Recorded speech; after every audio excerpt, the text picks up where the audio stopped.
Hello, welcome to Friday's edition of Cracking the Cryptic, where I thought we might take a look at this puzzle from the brilliant new constructor in Germany, Phistomefel.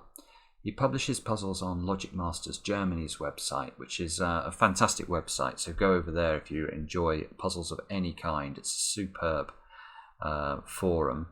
And you can see this puzzle is rated, difficulty is medium, 3 stars out of 5. And rating 96%. That means that everyone who solved it basically has raved about it. So it's an incredibly popular puzzle. And for that reason, I thought it might be a good one for us to try on the channel. Let me get it on the screen here. Oh, I need to move my screen over. There we go. Just quickly before we start, little appeal. We have a Patreon page where kind people can sponsor us. It's $2 a month to do that. And there we publish extra content. So we publish puzzles that Mark and I create once a month. They're pretty popular, so we think it represents good value. And if you do find yourself getting stuck, then for an extra buck, you can get a video on how to solve it as well. And it really helps Mark and I to continue to do what we're doing here. So anyone who's in a position to sponsor us, it would be really, really appreciated. Just to mention as well, this month's Patreon puzzle has a chess theme, chess Sudoku theme, and that's because we have a chess Sudoku app coming out soon, next few weeks. That should be released, so do look out for that. Now, how does a Thermo Little Killer Sudoku work? Well, let's talk about the Thermo rules first. I'm very, very familiar with Thermo rules at the moment, having done Kurt Hugo Schneider's puzzle earlier in the week on broken thermometers. Now that was a bit of a head scratcher, but these are easier. So these are normal thermometer Sudoku, so that means in the bulb end we need to put the smallest digit, and then as we move up the thermometer away from the bulb end, the numbers must increase. So you always put the smallest number at that end and then get bigger as you go along. So that's easy. Now how do these clues outside the grid work? Well, let's look at the 10 clue. That means those 3 squares there need to sum up to 10. Now the only, I suppose, quirk with these clues outside the grid, let's look at the 12 clue. It is possible for digits to repeat along these sums. So obviously these 2 squares couldn't repeat because they are part of a 3x3 box, but this cell could be the same as that cell, could be the same as that cell. So it's absolutely possible to have repeated digits in one of these little killer sums outside the grid. Now with that, we're going to start the puzzle. Now, as usual on Cracking the Cryptic, if you want to have a go, you can. You just click on the link under the video, and that will take you to this web page where you can play on whichever device is your preference. And I guess just to mention before we start, Phistomefel's puzzles tend to have a very narrow solution path, which is why one of the reasons I absolutely love handcrafted puzzles. And this does look incredibly minimalist. You know, there are not many clues outside the grid, and the thermometers in the grid are decidedly short. So this all points to me that we're going to have to find the little pieces of logic that Phistomefel hid in the puzzle, and we're going to have to find them in the correct order. Otherwise, we're going to flounder.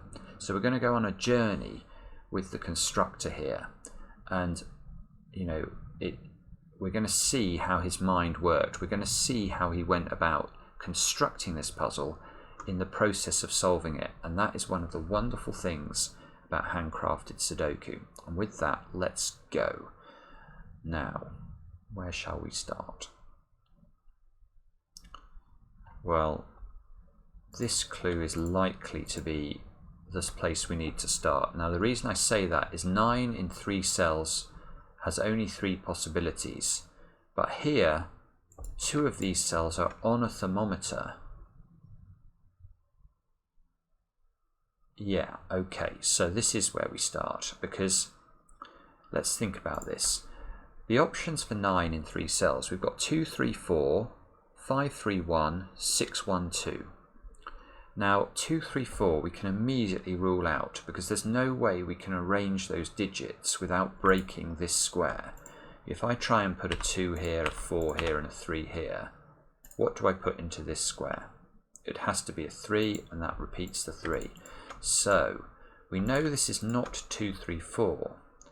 We therefore know it definitely contains a 1 because 1, 2, 6 and 1, 3, 5, both options have a 1 in them. And you can never put a 1 partially along a thermometer. If I try and put a 1 here, that implies this square has to be a 0. We can't put 0 in the grid. So that must be a 1.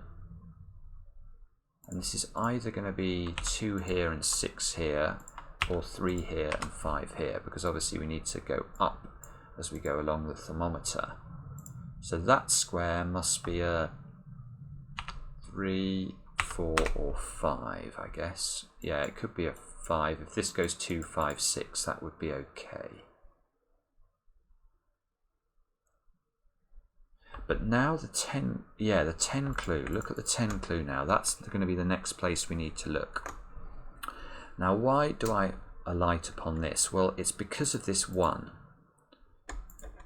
This 1 means there is no 1 in any of these 3 yellow squares. There's not a 1 here because of this one. There's not a 1 in either of those 2 positions because they are partially along a thermometer. So we need to make we need to make 10 in 3 cells without using a 1. How can we do that? Well, there's only one way. 2, 3 and 5. Now the 4th cell along any thermometer can never be equal to 2 or 3. We try and put 3 in there, 2, 1, this is broken. So this is definitely 5.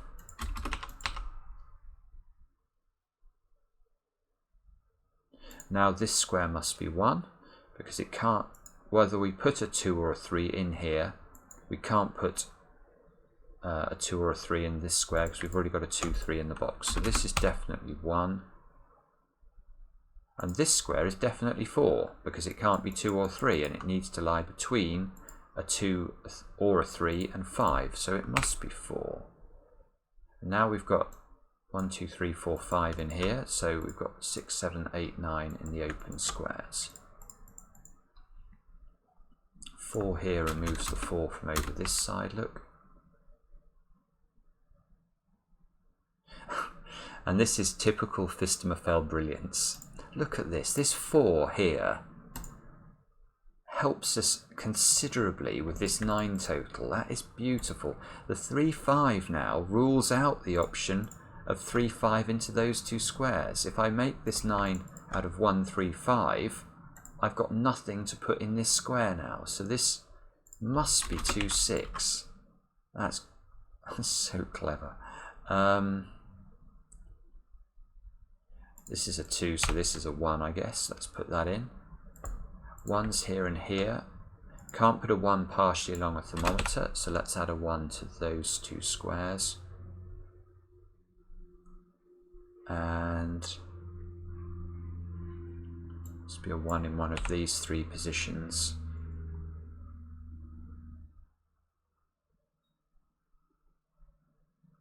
Maybe, yeah, maybe the 12 clue now, because this square is quite high. Yeah, okay, this is decent. If we try and put a 9 in here, I'd have to put 1s in both of those squares, which I can't do because of these ones. So this is not 9. Similarly with 8, if I put 8 in here, 8 plus 1 is 9. I have to make these 2 squares add up to 3. I definitely need a 1, which I can't have. So this is not 8. 7, 8. We need these 2 to add up to 4. Now this is where we have to be careful because we could have well, no, we can't have 1, 3, but we could have 2, 2. We could have 2 in both of those squares.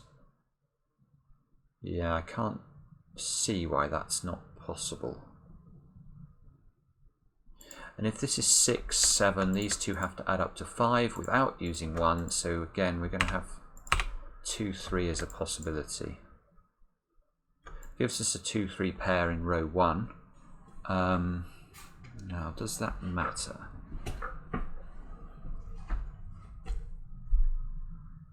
Well, it might matter.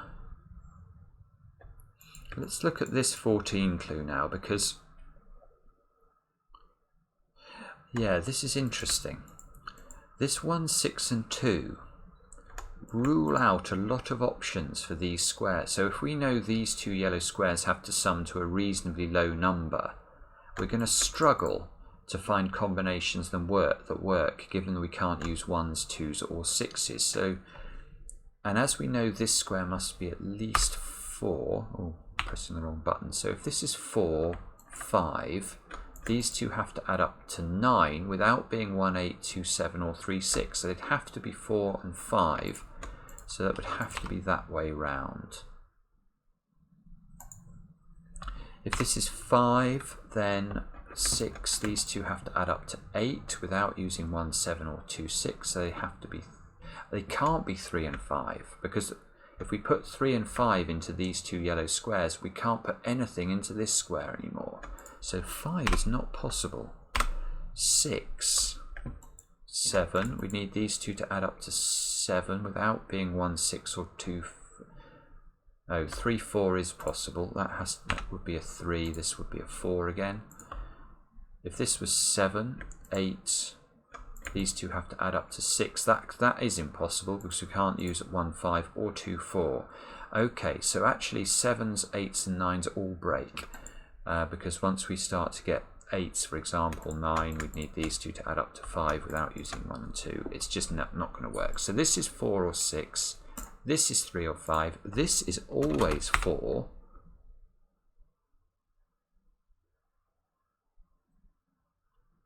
And now we have a 3, 5 pair.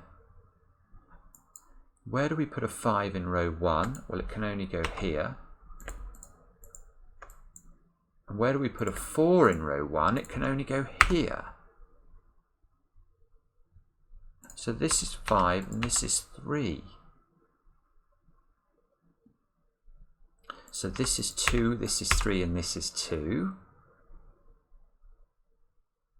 These squares must be 7, 8 and 9 to complete the row.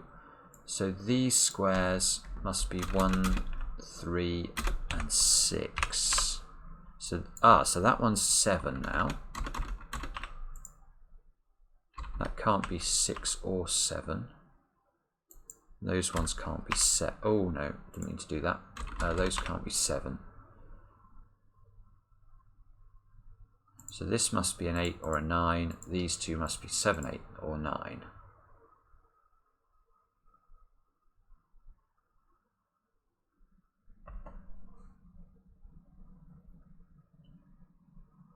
Two, 1, 7 there. They add up to 10, so that's a 2.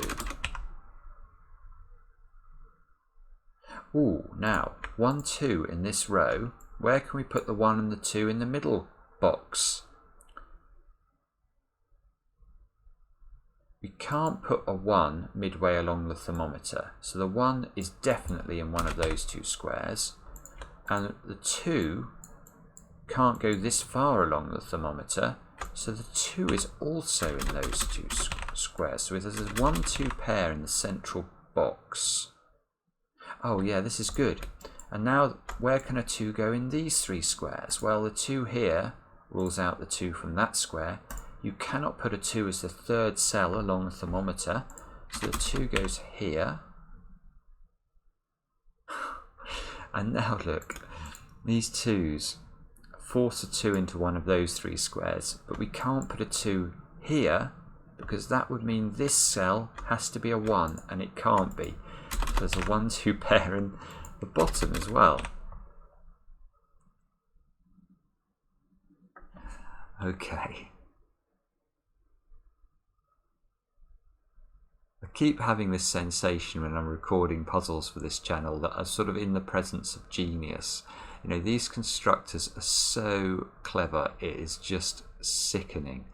Right, 1's here, 1's here, so there's a 1 over here.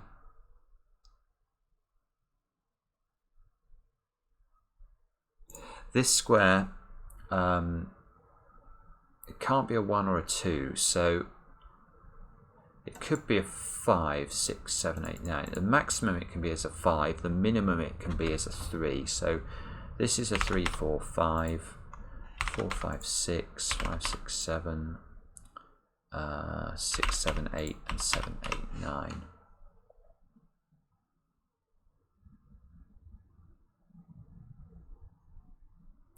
Now that is a little bit interesting, look, because the 3 is locked into one of those squares. Ah, yes, it is interesting, because let's look at this. So these 3s rule out 3s from the yellow squares in box 6, but this square can't be a 3 either, because if I put a 3 here, I have to go 2, 1, and it clashes everywhere. So the 3s are ruled out from all of those squares, which means there's a 1, 3 pair over here.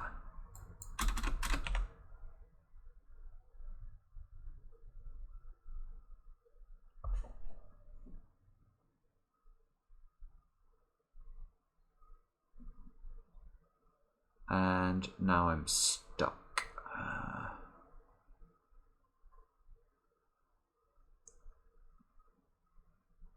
1 second while I try and figure out what I'm meant to do now.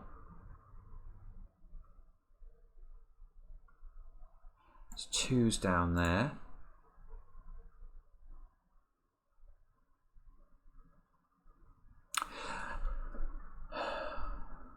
Well, I'm probably meant to look at the combination of this 14 clue and this thermometer.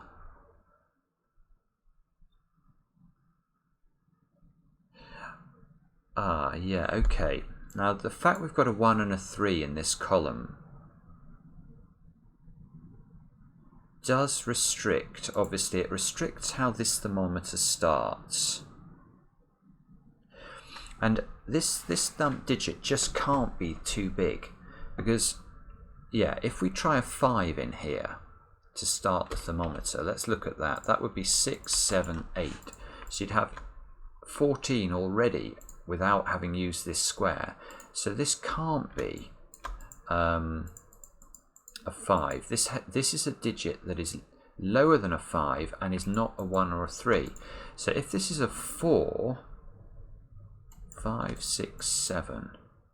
Let's look at that. 5, 6, 7. These would add to 12. This would be a 2 then. Now, is there any problem with that?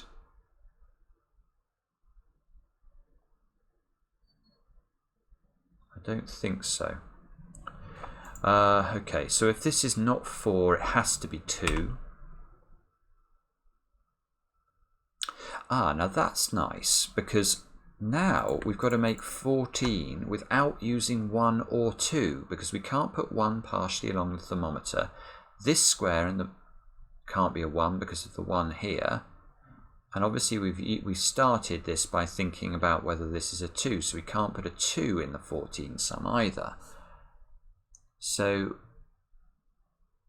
4, 5 and 6 add to 15, so there must be a 3 in this sum. If this is a 2, there must be a 3 along here, and it must be there, because we can't put a 3 as the 4th cell along the thermometer. So these two squares would have to sum up to 11 without using 2, 9, without using 3, 8. Okay, so we've got 4 and 5 up here, look, so this would either have to be 7 and 4, or it would have to be 6, oh no, 6 and 5.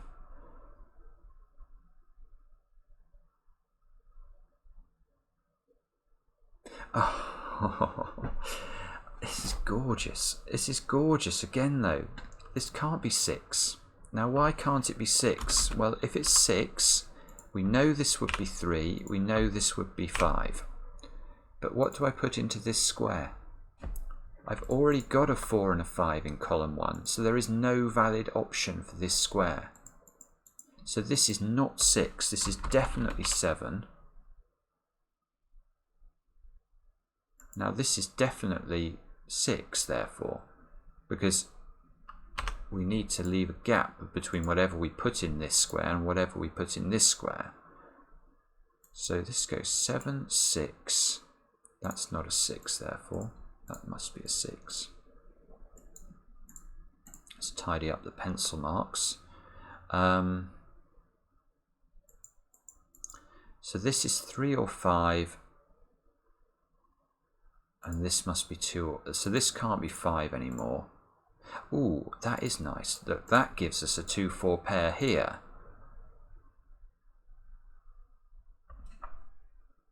Which means there's a 4 in one of those two squares.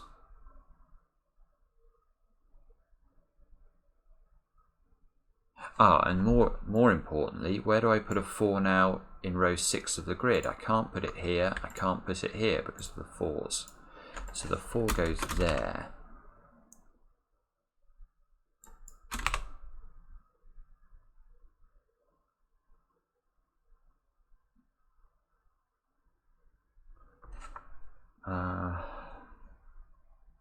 Let's look at column 1. We need to place 1, 3, 8 and 9.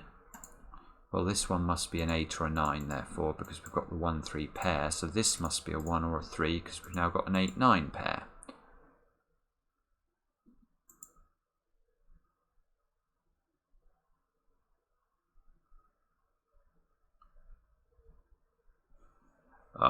Okay.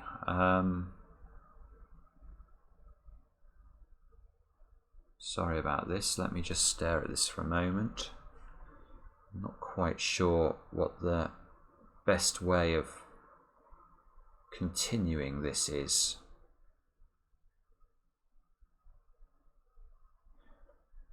This thermometer maybe is the place we need to look, because it can't start with a 1, 2, 3 or 4. And we've also got 7s and 6s sort of looking at this part of it. So if this is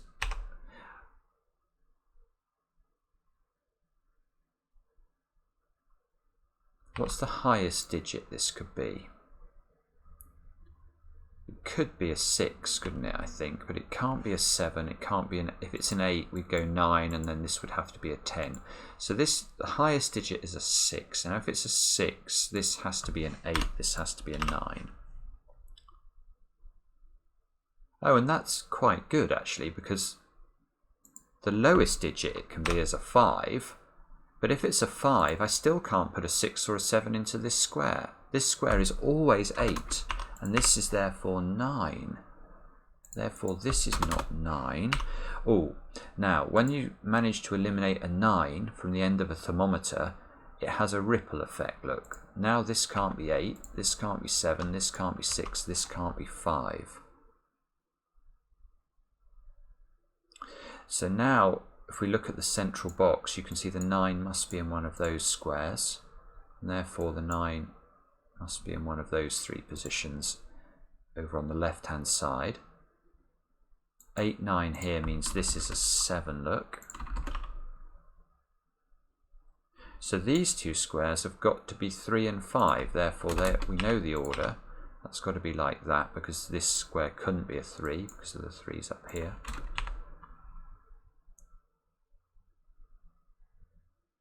Now there's definitely a 5 in one of these 2 squares, so there's a 5 over there. These squares have got to be 6, 7 and 8 in some order.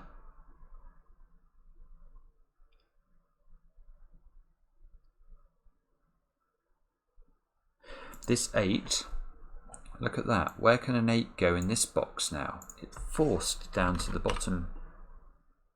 So now there's a 9 up here.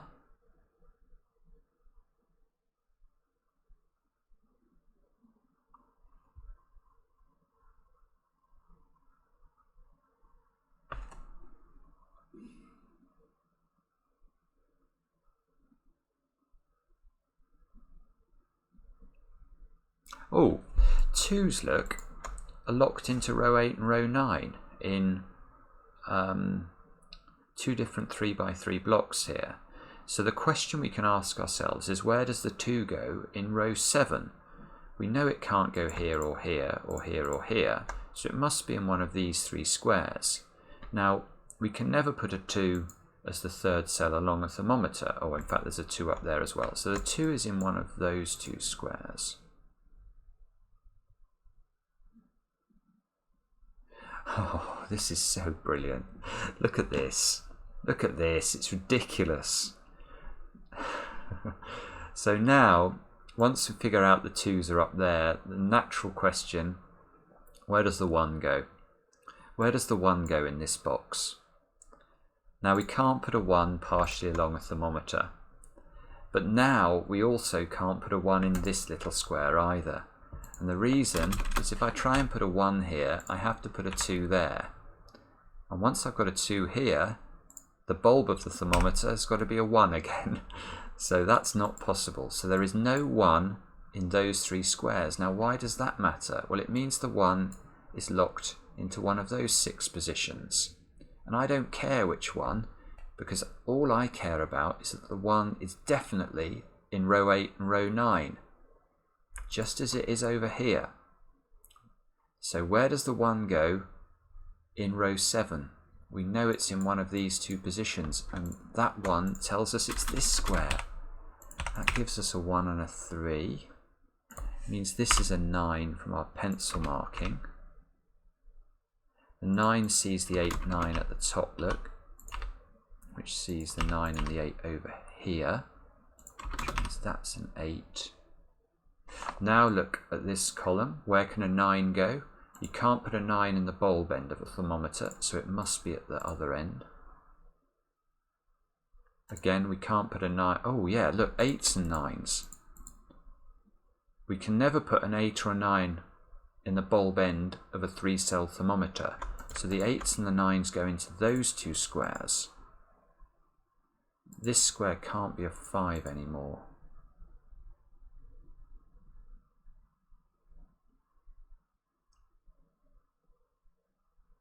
This must be a 5 or a 7, look. To complete this column, can't be a 6 because of the 6 over there. The 1 here means this is a 3, so this is a 5, that's a 2 and a 4 because of the 14 sum. 2 means we get the 2 and the 1 as well. 1's here and here, so now the 1 is forced into the bulb end of the thermometer, which gives us a 1, 2 in the centre. This 2 fixes the 2 here, which gives us the 5 from our pencil marking. Now we can place the 1 here.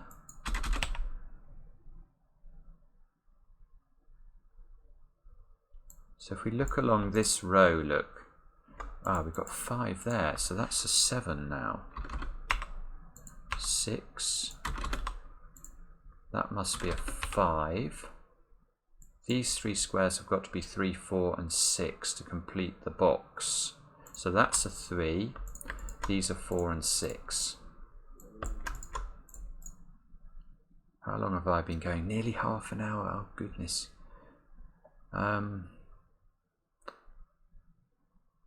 So we've got 4, 6 and 7 into these squares. Oops.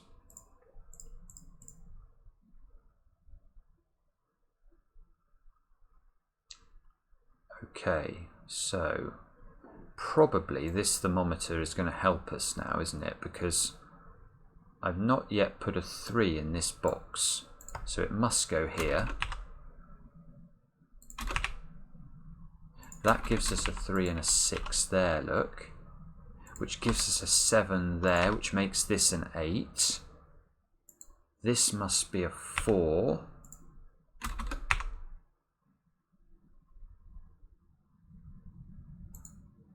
That can't be a 7. I guess this must be an 8 or a 9. It looks right, doesn't it? That can't be an 8 up there because of the 8 here. The 8 here resolves the 9, 8 below it. So that makes that a 7. That makes that a 9, and that's an 8, and that's a 9. And I think we're on the right track now. So the 4 here fixes the 4 and the 6. That gives us a 7 and a 6 there. And this 6 is massive because it's going to disambiguate this thermometer. That must look like that now. That fixes the 4 here. We need a 6 into this square. That forces the 6 on that side. Let's have a look. What do we need? 5 and 7 into those 2 squares, which we can do now. That's 5, that's 7, that's 7, that's 8. and into these squares over here. We're still looking for 8 and 9, and again we can finish it off. What a beautiful puzzle that was. I loved that. Do let me know in the comments whether you enjoyed it. I can't think you wouldn't have done. That was stunning again from Phistomefel. Thank you to the compiler for producing yet another beautiful Sudoku. And we'll be back tomorrow with another edition of Cracking the Cryptic.